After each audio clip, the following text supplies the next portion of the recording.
سلامونه مرګرو که سیاسي ورکران دي که زمون خبريالان دي جرنالستان مرګري دي که شاعران دي که ادیبان دي او که هنرمندان دي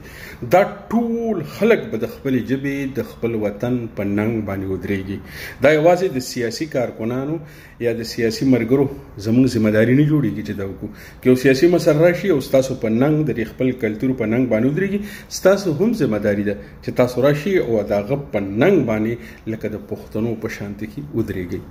مرګرو دا خبره ده چې د شاعران زموږ ادیبان چې کوم مرګري دي زه ګورم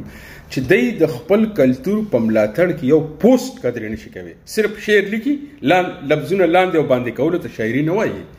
تاسو چې په شاعرۍ کې د کوم اقدار او ذکر کوي کنه کوم پښتو او پښتونولۍ او د خپل ژبې او د تاریخ ذکر کوي دا غي پننګ به بیا ودرېږي هم چې مکراشي. صرف دانه چې مشاعرو کې به شعرونه وایي خلک برته لاسونه پړه کوي او تبه کامي شاعر بس ویډیوګان خورو شعر کوا او بس په شهرت پسې په دې سيزونو پسې وګي او چې کله کم یو مشر راشي او تاسو په ننګ باندې خبرو کې تاسو دغه په خوا کې پسنګ کې ودرېږي قدر نه شي دغه لپاره یو ویډیو قدر نه شي دغه پسې چې کوم خلک دا را پاسېدلی دا چڼي چې را پاسېدلی او د هغه کوم توهین کوي دغه په ننګ یو خبره قدر نه شي کوي. تاسو هم چې کندنو بیا پښتاني تاسو هم ځان ته شاعران او تاسو هم ځان ته ادیبان وایي تاسو هم ځان ته هنرمندان وایي د پښتو ژبې تاسو هم ځان ته سیاسي تاسو هم ځان ته جرنالستان وایي. تاسو که جرنالستان یې او ټول ورځ د غول غشان پر فیسبوک کې پر ټوئیټر باندې شیر کوي د خپل ژبې د خپل وطن او د خپل کلتور په ننګ باندې چې ودرې چې د پدیوم یو پوسټ کړی چې ته داوم ویلي چې باید دې سړی د خبره کړې ده ها راشه په دلیل خبره وکړه دغه د خبره غلطه ثابته کړه کاغوي چې د پښتو ژبې لا د پښتو هنرمن لا د زمون پښتانه دي زمون رونه دي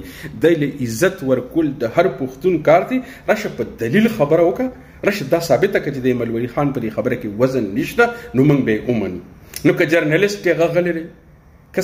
دغه د شاعر دی هغه غلی دی که هنرمند دی خپل دی هنر سره تړلی دی هغه غلی دی که سیاسي ورکر دی هغه غلی دی. کامونه په دې په مخ کې نه ځي